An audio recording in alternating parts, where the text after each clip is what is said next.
Demak, dastlabki texnikamiz Euro Kamaz. 2006-yilda ishlab chiqarilgan, holati yaxshi, motor, korobka, hadovoylar ham yaxshi. Rama kuzovlarda ham hech qanday muammosi yo'q deyishyapti. Ishga tayyor holatda. Narxi $17.500 aytilishi, kamaytirib beriladi deb ma'lumot qoldirishgan. Manzil esa Samarqand viloyati. Ikkinchi texnikamiz ham Euro Kamaz. Euro 3 variantidan 2011-yilda ishlab chiqarilgan. Motor qilinganiga 3 oygina bo'ldi xolos deyishyapti. Balonlar esa 60-70% atrofida. Holati yaxshi, hujjatlari joyida. Mashinani hech qanday muammosi, kamchiligi yo'q, faqat ishlatish kerak deyishyapti. Manzil esa Farg'ona viloyati. Narxi esa $32.000 aytilishi, kamaytirib beriladi deb ma'lumot qoldirishgan. Demak, uchinchi texnikamiz ham Euro Kamaz. Ushbu texnikamiz ham 2011-yilda ishlab chiqarilgan. Balonlar 50-60% atrofida, val standart. Motor, korobka, hadovoylari yaxshi, hujjatlari bor. Mashinaning rami kuzovlarida ham hech qanday muammosi yo'q. Olasiz, faqat ishlatish kerak deb ma'lumot qoldirishgan. Manzil esa Farg'ona viloyati. Narxi esa $24.000 aytilishi, kamaytirib beriladi deb ma'lumot qoldirishgan. Navbatda yana bir Euro Kamaz sotiladi. 2019-yilda ishlab chiqarilgan. Ushbu texnikamizning pul zararligi uchun sotilmoqda. Narxi ham qulaygina deb ma'lumot qoldirishgan. Texnikaning esa hech qanday aybi, muammosi yo'q. Narxi $26.000 aytilishi, kamaytirib beriladi. Manzil esa Buxoro viloyatida deb ma'lumot qoldirishgan. Videoga esa like tugmasini bostiring, biz esa davom etamiz. Navbatda esa Isuzu avtomobilimiz sotiladi. Samasval Isuzu 2013-yilda ishlab chiqarilgan. Holati yaxshi, umuman aybi yo'q. Faqat ishlatish kerak, ishga tayyor deyishyapti. Hujjatlarda ham hech qanday muammolar yo'q. Narxi $27.000 aytilishi, kamaytirib beriladi. Manzil esa Toshkent viloyati. Navbatda yana bir Samasval Isuzu avtomashinamiz ham sotiladi. 2012-yilda ishlab chiqarilgan, avtobusdan yig'ilgan deyishyapti. Holati yaxshi, ishga tayyor holatda. Mashinani hech qanday aybi yo'q deb ma'lumot qoldirishgan. Narxi $25.500 aytilishi, kamaytirib beriladi. Manzil esa Andijon viloyati. Navbatda esa yana bir Samasval Isuzu avtomashinamiz 2013-yilda ishlab chiqarilgan. Balonlari yangi, motor turbinalik, metan gazlari ham bor, hujjatlar ham joyida. Mashina ishga tayyor, hozir ham ishlab turgan texnika deyishmoqda. Manzil esa Andijon viloyati. Narxi esa $19.000, albatta yana kamaytirib ham beriladi deb ma'lumot qoldirishgan. Navbatini kutib turgan texnikamiz ham Samasval Isuzu bo'ladi. Avtobusdan terilgan deyishyapti. Hujjatlar ham yaxshi holatda. 2007-yilda ishlab chiqarilgan. Mashina hamma joyi zo'r, hamma joyi kapitan remontdan chiqqan, hech qanday kamchiligi, muammosi yo'q deyishmoqda. Demak, manzil Xorazm viloyati, narxi esa $14.500 aytilishi, albatta yana kamaytirib beriladi deb ma'lumot qoldirishgan.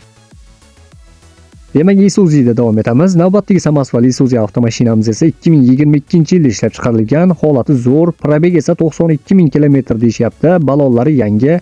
Salondan o'zimiz olganmiz, faqat bir kishi mingan xolos. Holati ideal holati deyishmoqda. Manzil Buxoro viloyati. Narxi esa $49.000 aytilishi, albatta kamaytirib beriladi deb ma'lumot qoldirishgan. Navbatda esa Sams brendiga tegishli ushbu Samasval texnikamiz ham albatta sotiladi. 2013-yilda ishlab chiqarilgan tayyor mashina. Agar toshkentlik bo'lsangiz, kelishsak zakazlari bilan birga beraman deyishyapti.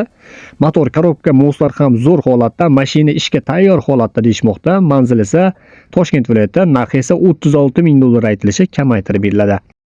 Navbatda esa Hovo avtomashinamiz ham albatta sotiladi. 2010-yilda ishlab chiqarilgan, holati yaxshi, mashina naqadu holatda, motor 3 oy bo'ldi remont bo'lganiga deyishyapti. Korobka o'ntalik, konditsionerlar ham bor, kuzovlari ham remont qilib chiqilgan deyishyapti. Hujjatlar ham joyida. Manzil Toshkent viloyati, narxi esa $36.000 aytilishi, kamaytirib beriladi. Navbatda yana bir Hovo avtomashinamiz sotiladi. Ishlab chiqarilgan yilni yozib yuborishmoqda, lekin mashina ishga tayyor, hujjatlari joyida. Motor, korobka, zadniy motor, hadovoylar ham zo'r, mashinada hech qanday muammo yo'q deb ma'lumot qoldirishgan. Manzil esa Qashqadaryo viloyati, narxi esa $20.000 aytilishi, kamaytirib beriladi. Navbatda esa navbatdagi Hovo avtomashinamiz ham albatta sotiladi. 2016-yilda ishlab chiqarilgan, zavodskoy metan gazlari ham bor. Mashinaning 6 ta baloni yangi, 4 tasi esa 60-70% atrofida. Narxi $35.000 aytilishi, albatta yana kamaytirib beriladi. Manzil esa Toshkent viloyatida ma'lumot qoldirishgan. Navbatda esa navbatdagi Samasval Hovo avtomashinamiz ham albatta sotiladi. Holati yaxshi, motor, korobka, zadniy motor ham yaxshi, rami kuzovlarda ham hech qanday kamchilik yo'q. Ishga tayyor holatda, hujjatlar ham bor deyishmoqda.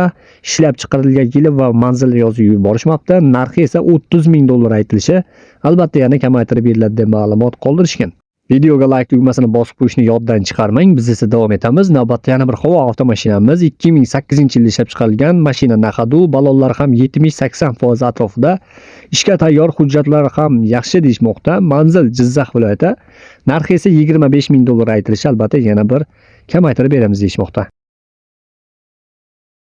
Dasturimizni yakunlab beruvchi texnikamiz ham Samasval Howo avtomashinamiz. Holati yaxshi, ishlab chiqarilgan yilni yozib yuborishmoqda. Olasiz, minasiz, hech qanday kamchiligi yo'q deyapti. Hujjatlari ham yaxshi.